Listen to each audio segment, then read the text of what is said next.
ওম শান্তি এবং আজকের এই মুরলি মন্থনে সমস্ত রুহানি ভাই বোনেদের স্বাগত জানাই।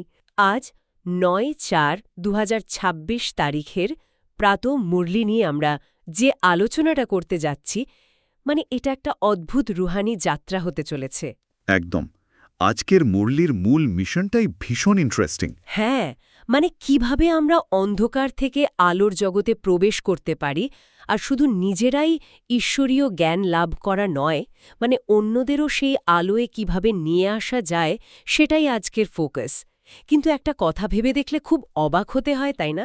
কোন বিষয়টা? এই যে আমরা প্রায়শই চাই অন্যদের জীবনে একটু আলো নিয়ে আসতে, তাদের সাহায্য করতে, কিন্তু বাস্তব সমস্যা হলো অনেক সময় আমাদের নিজেদের ভেতরের ব্যাটারিটাই একেবারে ডাউন থাকে। তা তো বটেই। সারাদিনের এত কাজের চাপ। হ্যাঁ, সংসারের নানা জটিলতা, মানসিক ক্লান্তি। তো এই শূন্য ব্যাটারি নিয়ে অন্যকে চার্জ দেওয়া কি আদৌ সম্ভব? আজকের মুরলি আমাদের ঠিক এই জায়গাতেই একটা খুব সুন্দর সমাধান দিচ্ছে। ঠিক। এখানে পাওয়ার হাউস এবং তারের একটা চমৎকার রূপক ব্যবহার করা হয়েছে। ব্যাপারটা কেমন জানেন? একটা তারকে কিন্তু নিজের ভেতর থেকে কোনো বিদ্যুৎ তৈরি করতে হয় না। একদমই তাই। তারের নিজস্ব কোনো জেনারেটর নেই। রাইট।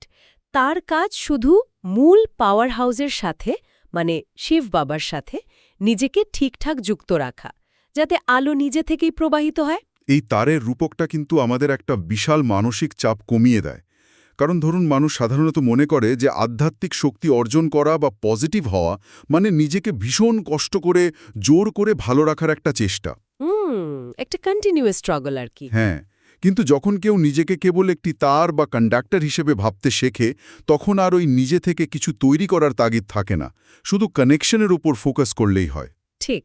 তবে এই কানেকশন বা সংযোগ তৈরি করার আগে একটা মৌলিক জায়গায় আমাদের স্পষ্টতা খুব দরকার। আমরা সেই অনন্ত শক্তির উৎসকে আসলে কি নামে ডাকছি?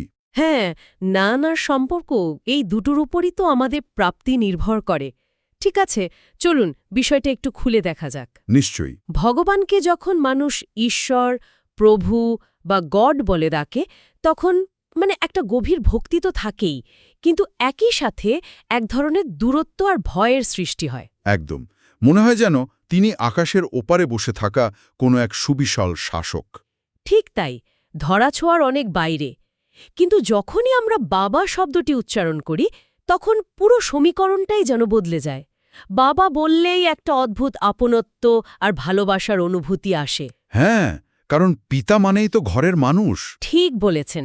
পিতা বললেই সন্তানের অবিনাশী উত্তরাধিকারের অধিকারের কথা মনে পড়ে যায়। আর এখানে সবচেয়ে চমকপ্রদ বিষয়টা হলো কিভাবে এই বাবা শব্দটি হাজার হাজার বছর ধরে চলে আসা ওই সর্বব্যাপী বা অমনিপ্রেজেন্ট তত্ত্বকে স্বয়ংক্রিয়ভাবে খণ্ডন করে দেয়। এই লজিকটা খুব স্ট্রং। একদম। একটু ঠান্ডা মাথায় ভাবলে বোঝা যায়, ভগবান যদি কণা কণায় প্রতিটি পাথরে বা জীবে থাকেন, তবে পিতা হিসেবে কে কাকে উত্তরাধিকার দেবেন? হ্যাঁ, রচয়িতা আর রচনা তো এক হতে পারে না। ঠিক। পিতা সর্বদা আলাদা হন, যিনি জন্ম দেন এবং সম্পত্তি দেন। বাবা শব্দটা এই সত্যটাকে প্রতিষ্ঠিত করে যে তিনি একজন পৃথক সত্তা। কিন্তু এই যুক্তিটা তো ভীষণ পরিষ্কার, শুনলেই বোঝা যায়। তাহলে মানবজাতি শত শত বছর ধরে এই সর্বব্যাপী তত্ত্বকে কেন আঁকড়ে ধরে আছে? সেটাই তো একটা বড় প্রশ্ন। মানুষের মতো এত বুদ্ধিমান প্রাণী এমন একটা সামষ্টিক স্মৃতিলোপের শিকার হলো কিভাবে? এই অজ্ঞানতা এতটা গভীর হলো কিভাবে যে আমরা আসল পিতাকে ভুলে গিয়ে গাছপাথরে তাকে খুঁজছি? আসলে এই অজ্ঞানতা তো একদিনে আসেনি। এর শেকড় লুকিয়ে আছে সময়ের এক বিশাল চক্রের মধ্যে, যাকে মুরলিতে খুব সুন্দরভাবে ব্রহ্মার দিন ও রাত বলা হয়েছে। আমরা সাধারণত দিনরাত বলতে তো ওই 12 ঘণ্টার প্রাকৃতিক দিনরাতের কথাই ভাবে। হ্যাঁ, কিন্তু এখানে সেটা নয়। এটি হলো অসীম জগতের রাত, অর্থাৎ দাপর ও কলিযুগ, যা আসলে কোনো বাইরের অন্ধকার নয়। এটা হলো চেতনার রাত বা স্মৃতিলোপের সময়। ও আচ্ছা, অ্যামনেশিয়া। ঠিক তাই। এই অন্ধকারে আত্মারা নিজেদের আসল পরিচয়, আমরা যে একটি বিন্দু নক্ষত্রস্বরূপ আত্মা, সেটা ভুলে যায়, আর তখনই বাইরের জগতে, মূর্তিতে বা বিভিন্ন জীবে ভগবানকে খুঁজতে শুরু করে। এটা একটা খুব গুরুত্বপূর্ণ প্রশ্ন তুলে ধরে, মানে কিভাবে আমাদের সত্য রাজযোগ কালক্রমে একটা বাহ্যিক যুদ্ধের গল্পে পরিণত হয়েছে। একদম। ব্যাসদেব রচিত গীতা আর বাবা শেখানো রাজযোগের পার্থক্য তো ঠিক এখানেই, তাই না? হ্যাঁ, সম্পূর্ণভাবে। মানে রাজ্য কোনো ঘোড়া, রথ বা অস্ত্রের বাহ্যিক যুদ্ধ নয়, বরং এটি হল মনের কুরুক্ষেত্রে নিজেরই বিকার এবং দেহ অভিমান বা বডি কনশাসনেসের বিরুদ্ধে এক রুহানি যুদ্ধ। ঠিক। মানুষ যখন আত্মপরিচয় ভুলে যায় তখন এই শরীর, পদবি বা ব্যাংক ব্যালেন্সটাকেই নিজের আসল সত্তা বলে ধরে নেয়। এই জায়গাটাতে ওই নাটকের কস্টিউমের রূপকটা খুব প্রাসঙ্গিক। ধরুন একজন অভিনেতা মঞ্চের রাজার বা ভিখারির অভিনয় করছেন। এখন নাটক শেষ হওয়ার পরও যদি তিনি নিজেকে সত্যিই ওই চরিত্র ভাবতে শুরু করেন, তাহলে তো সবাই তাকে পাগলই বলবে। একদম। কিন্তু বাস্তব জীবনে আমরা তো এটাই করছি। ধরুন অফিসে কেউ আমাদের কাজ বা পদের সমালোচনা করল, আমরা মুহূর্তের মধ্যে আহত হই, রিয়্যাক্ট করি। হ্যাঁ, ইগোতে আঘাত লাগে। ঠিক। কিন্তু সেই 1 সেকেন্ডের মধ্যে আমি যে আত্মা, এটা শুধু আমার কস্টিউম, এই স্মৃতিটা কেন হারিয়ে যায়? আর কিভাবে আমরা নিজেদের আটকাতে পারি ওই মুহূর্তে? ওই তাৎক্ষণিক প্রতিক্রিয়া থেকে বাঁচার একটাই উপায় আছে। সেটা হলো আমি এবং আমার এর মধ্যকার সূক্ষ্ম পার্থক্যটা গভীরভাবে বোঝা। আমি আর আমার। হ্যাঁ, আমি হলাম এই ভ্রুকুটির মাঝে থাকা অবিনাশী আত্মা, আর আমার হলো এই বিনাশী শরীর, জাগতিক সম্পর্ক বা অফিসের পদবি। রাইট। এই পার্থক্যটা শুধু বুদ্ধিতে রাখলে হবে না, অবচেতন মন পর্যন্ত নিয়ে যেতে হবে। যদি আমরা এটাকে বৃহত্তর প্রেক্ষাপটের সাথে যুক্ত করি, মানে ওই রচয়িতা আর রচনার বিভ্রান্তির সাথে? একদম। এই বিভ্রান্তি শিব জয়ন্তী এবং কৃষ্ণ জয়ন্তীর মধ্যে পার্থক্যকে ভুলিয়ে দিয়েছে। হ্যাঁ, মানুষ শ্রীকৃষ্ণ আর পরমাত্মা শিবকে গুলিয়ে ফেলে। ঠিক তাই। শ্রীকৃষ্ণ হলেন সত্যযুগের প্রথম রাজকুমার, যিনি স্বয়ং বাবার রচনা, আর সর্বশক্তিমান পরমাত্মা শিব হলেন নিরাকার।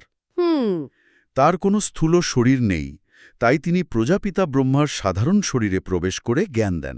এখান থেকেই বিষয়টা সত্যি খুব আকর্ষণীয় হয়ে ওঠে, কারণ যখন আমরা বুঝতে পারি যে আমাদের সরাসরি কানেকশন সেই নিরাকার পরমপিতার সাথে, হ্যাঁ, তখন ফোকাসটা একদম ক্লিয়ার হয়ে যায়। রাইট।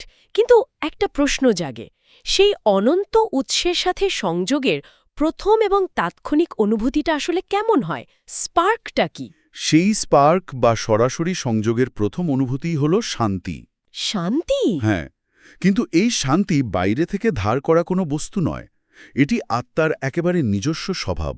অথচ মানুষ দুঃখের সময় হে শান্তিদেব বলে আর্তনাদ করে, যেন মনে হয় শান্তি বাইরে কোথাও আছে। একদম। নাভির সুগন্ধির খোঁজে সারা জঙ্গল তোলপাড় করে ছুটে বেড়ায়। সে টেরই পায় না যে সুগন্ধটা তার নিজের ভেতর থেকেই আসছে। ঠিক। মানুষের অবস্থাও তো একই। নিজের গলার মালা, মানে নিজের স্বধর্ম শান্তিকে সে বাইরে পাহাড় জঙ্গলে খুঁজছে। এই খোঁজাখুঁজিটা বন্ধ হয় যখন আমরা যোগ অগ্নির মেকানিজমটা বুঝতে পারি। যোগ অগ্নি মানে এটা তো কোনো সাধারণ আগুন নয়। না না, একেবারেই না। এটিকে আমরা বিজ্ঞানের ভাষায় নিউরোপ্লাস্টিসিটির সাথে তুলনা করতে পারি। ও আচ্ছা, একটু বুঝিয়ে বলবেন? ধরুন আমাদের পুরনো পাপ বা বদভ্যাসগুলো, রাগ, বিরক্তি, এগুলো আসলে আমাদের মস্তিষ্কে তৈরি হওয়া এক একটা গভীর প্যাটার্ন বা রাস্তা। হ্যাঁ, অভ্যাসের রাস্তা। ঠিক। তো যখন আমরা বাইরে জগৎ থেকে মনোযোগ সরিয়ে একমাত্র শিব বাবাকে স্মরণ করি, মানে যাকে মামেকাম স্মরণ বলা হয়, তখন আসলে কি হয়? কি হয়? তখন ওই পুরনো তমগুণী প্যাটার্নগুলোতে এনার্জি সাপ্লাই বা খাবার যাওয়া বন্ধ হয়ে যায়। একে এক ধরনের স্টারভেশন বা অনাহারে রাখাও বলতে পারেন। ওয়াও! হ্যাঁ, আর তখনই বাবার শুদ্ধ শক্তিতে মস্তিষ্কে নতুন পজিটিভ পথ তৈরি হয়। তাহলে এই সব কিছুর অর্থ কি দাঁড়ায়? এর মানে হলো পুরনো অভ্যাসকে খাবার দেওয়া বন্ধ করা। একদম তাই। কিন্তু প্র্যাকটিক্যাল জীবনে ধরুন আমাদের সামনে কেউ খুব রেগে আছে বা অশান্ত হয়ে আছে, পরিবেশটা খুব গরম, তখন অভ্যাসবশতেই তো রাগ চলে আসে। তখন এই শান্তি আর পবিত্রতাকে আমরা কিভাবে ব্যবহার করব? ঠিক এই জায়গাতেই নিজের ভেতরের শান্তিকে প্র্যাকটিক্যালি অন্যদের উপকারে ব্যবহার করতে হয়। আর তখনই আজকের মুরলীর বরদান, মানে সাক্ষাৎকার মূর্ত ভব, বাস্তবায়িত হয়। এই ব্যাপারটা খুব সুন্দর। আমার মনে হয় এটাকে বর্তমান প্রযুক্তির নয়েজ ক্যান্সেলিং হেডফোনের সাথে তুলনা করা যেতে পারে। খুব প্রাসঙ্গিক একটা উপমা। কিভাবে? মানে ধরুন এই হেডফোন তো শুধু একটা দেওয়াল তুলে বাইরের শব্দ আটকায় না, বরং এটা বাইরের কোলাহলের সম্পূর্ণ বিপরীত একটা ফ্রিকোয়েন্সি, অ্যান্টিফেজ ওয়েভ তৈরি করে। ঠিক। আর তখন ওই দুটো বিপরীত তরঙ্গ ধাক্কা খেয়ে একে অপরকে নিষ্ক্রিয় বা ক্যান্সেল করে দেয়। ঠিক একইভাবে আমাদের সামনে যখন কেউ রাগের কোলাহল সৃষ্টি করে তখন আমরা যদি শান্ত ও শতগুণী দৃষ্টি রাখি, একদম ঠিক পয়েন্ট ধরেছেন। মানে আমাদের ওই শতগুণী ফ্রিকোয়েন্সি অন্য অশান্ত আত্মার ভেতরের রাগের ঝড়কে কোনো কথা না বলেই ক্যান্সেল করে দিতে পারে, শান্ত করে দিতে পারে।